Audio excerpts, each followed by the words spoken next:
The second book is The American Story, Building the Republic. And we're going through the first 7 presidents because they're the ones that really laid, the Founding Fathers Declaration, they laid the philosophy of the nation. They gave us the Constitution, but Washington is the one that showed us what a president looks like, what their job is. John Adams follows up with that. Then Thomas Jefferson, James Madison, James Monroe, John Quincy Adams, and Andrew Jackson. They're the ones that lay the solid foundation of what direction America's going. And it's interesting that it is a bit of a roller coaster following their presidencies. It's interesting, too, because we stopped with the 7th President Jackson because all 7 of those presidents participated in the American founding personally. They didn't. It wasn't their father that did it. They did it. Andrew Jackson's a soldier in the American Revolution. Of course, George Washington leads the soldiers in the Revolution. And all the stuff in between, Madison's not a soldier per se. He was for a little bit, but he's really the guy at the Constitutional Convention who helped put the convention together. Right. Madison tried to be a soldier and then realized at 5'4" and 105 pounds or whatever he was, they were like, you're a little small for this, right? And Jackson wanted to be a soldier and technically was too young, so he became a little bit of a spy, but he worked with the military. He was a guy as much as anything, yeah. Absolutely, he was. So I know as we were doing research, and you read so many books, you read way more than I did on this project, but we talked about so much of it and how we wanted to shape the story and the challenges that if you're going to tell the story of George Washington, there's hundreds or thousands of books about George Washington alone.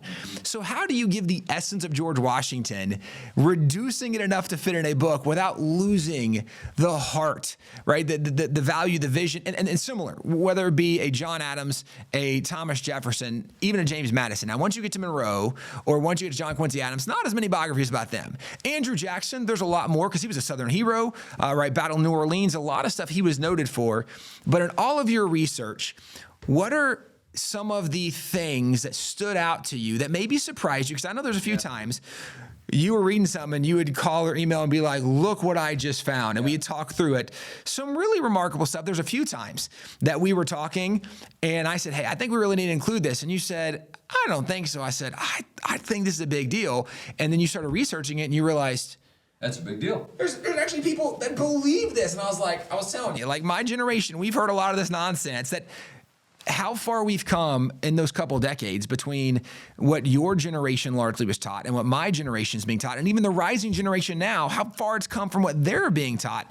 What are things that stood out to you or surprised you in your research? Yeah, there were several things that really kind of drove home some points to me, and I had a kind of an epiphany in some ways because, look, they're all founding fathers, first 7 guys, they know the Constitution, they know the country, they know what it's designed to do, and yet Andrew Jackson's policies are radically different from George Washington's, but you guys are reading the same Constitution. You both fought to defend it. You both are there helping it be ratified in the states. How did you get opposite views on stuff? And so Jackson was one that was really it's kind of revolutionary to see his thinking and why he was so different from Washington. And I'll even take within Jackson, one of the things that really came home to me is the Bible says there's nothing new under the sun. And so you and I have talked since writing the book, and we're going to do some kind of presentation where we're going to take a bunch of old stories and put brand new faces on it. You're going to think that one of the current presidents did this, and we're going to know it was 200 years ago. And one of the things we purchased here a few years ago was a letter from George Washington written in 1777 during the Revolution. And it's printed in the newspaper. George Washington signs it. And he's going through saying, essentially, I think it was a mistake to separate from Great Britain. I think we should have stayed. I don't think God's going to bless us. This letter's in the middle of the Revolution. It's in the middle of the Revolution. So in the middle of the Revolution, people are reading their newspaper going, our commander-in-chief thinks this whole thing is a mistake. We shouldn't be doing this. Oh, no, what are we? Or let's surrender right now. Let's restore. This is what they're dealing with. And this is what they're dealing with. And it turns out George Washington didn't write the letter. It was fake news. A newspaper editor in a New York newspaper said, hey, let's put out that Washington said this, and that'll help our cause, because he was a loyalist. He supported the British. Pure propaganda. But Jackson was the interesting one for me in so many ways, because Jackson is the first president that goes in and he says, look, here's my agenda. I ran against John Quincy Adams. They chose me over John Quincy Adams. The people elected me to move my agenda forward. Every previous president said the people elected me to uphold the Constitution, and every citizen in the nation needs their rights protected. Jackson said, all those who supported me need to see my agenda going forward, and the whole nation wants that because my side won. So he actually politicizes the presidency for the first time. He bought 2 Washington, D.C. newspapers, and he put cabinet members running the newspapers to make sure that good news got out to the nation from what's going on in Washington, D.C. So talk about controlling the press, presidential administrations controlling the press. And it gets worse. And it gets worse. He actually, he took his, he took one of his cabinet, actually, he took and made one of his political advisors the Postmaster General. And then he made the Postmaster General a cabinet-level department. So wait a minute, the post office is now up with the Secretary of State and the Secretary of Defense and the post office?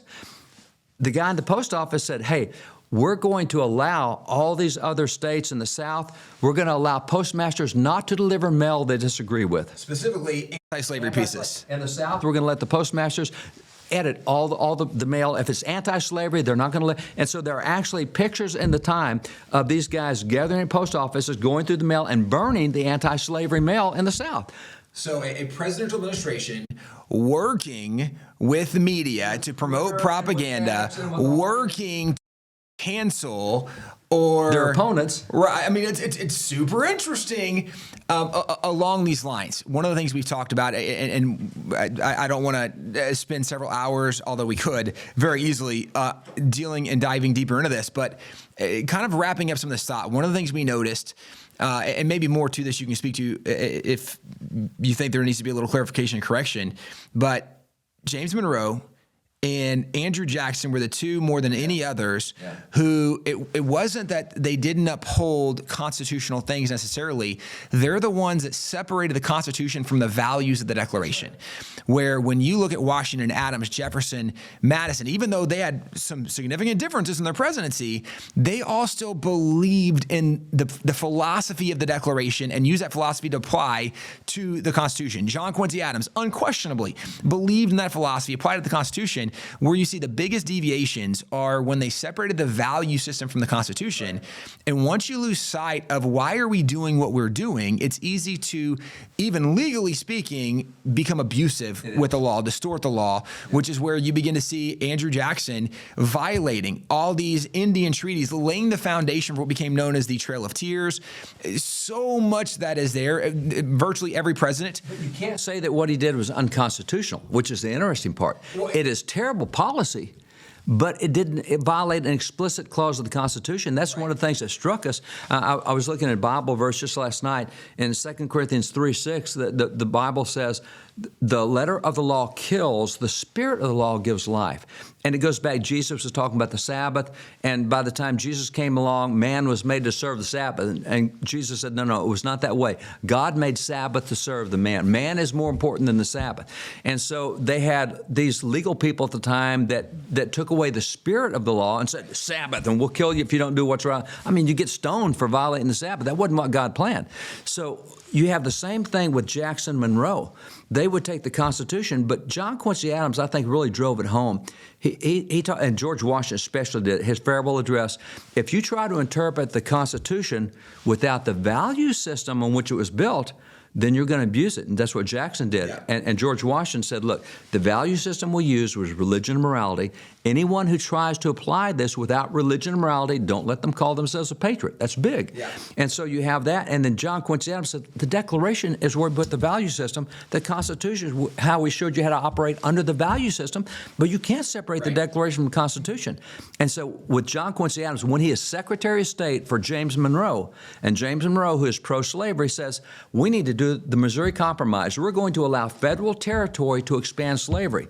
And John Quincy Adams says, no. The Declaration made it real clear that every individual has an inalienable right to liberty. The federal government cannot, but if you just read the Constitution, there's nothing that kept Monroe from doing that. So along those lines, these are topics we cover in the book. That's right. We also talk about that virtually every president was involved in a war, some officially declared by Congress, some more like the quasi-war, right? But there were nations that we had to deal with attacking us. That this was something I think most people don't know, that all the battles these presidents had, or their childhood or the faith of the president.